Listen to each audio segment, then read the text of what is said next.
dafa am benn borom xam-xam bu doon wax boo déggee samay wax mu déranger la rek xamal ne yaa ko moom.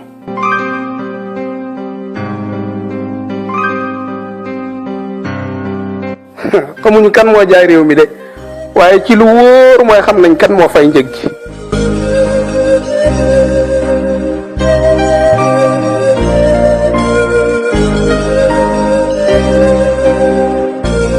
politiciens yi ci àdduna bi dañoo mel na ay golo yu nekk ci biir tool bu ñu amee problème bay xeex mbay mi yépp la ñuy yàq waaye bu ñu demee ba jàmmoo lekk li nekk ci biir tool bi lépp.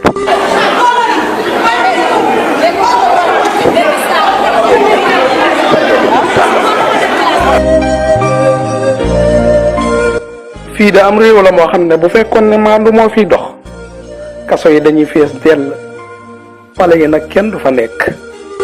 Sénégal xam nañ ne rapport yi épinglé ñëpp ñoo xamante ne laale nañ ci nguur kenn topp leen kon justice deful liggéeyam parce que dañ ko noot par des dossiers qu'on met sous le coude par un procureur qu'on contrôle loolu tamit dañ ci am rupture fondamentalement. ak bëri ñu nekk ci kaso te ñu nekk ci biir palais bi def lu raw li ñu def waaye.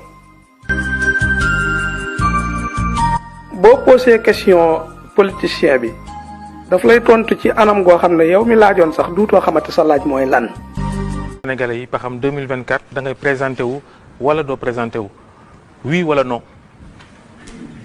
du nekk oui du nekk non. waa ana ñi jàngal politiciens yi nañ ñu posé question pour xeeta lañ ci loolu waay. bokk na ci sens bi sunu njiit yi am. mooy nit ñi dañ dul xalaat bu nit ñi doon xalaat am na loo xam ne du am ci réew mi wallahi.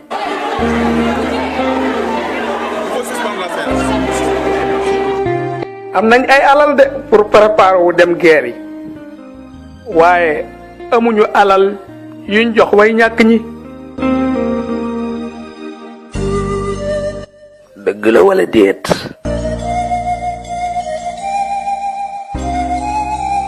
politicien dëgg mooy ki nga xam ne day mën a dige te bu demee ba lam dige woon amul mu mën koo layal. Bernard Shaw day nettali mu ne man de damaa bindoo sew damaa tuuti daal. premier ministre Angleterre ci jamono jooju mi ngi tuddoon Churchill mu nekkoon ko am yaram mu gis ma nag mu ne ma yow ak sa tuutiwaay bii de ku la gis day jàpp ne su réew mi dañoo nekk ci ab xiif ma ne ko yow ak sa yaram bii ku la gis dana xam lan moo tax su réew mi nekk ci ab xiif.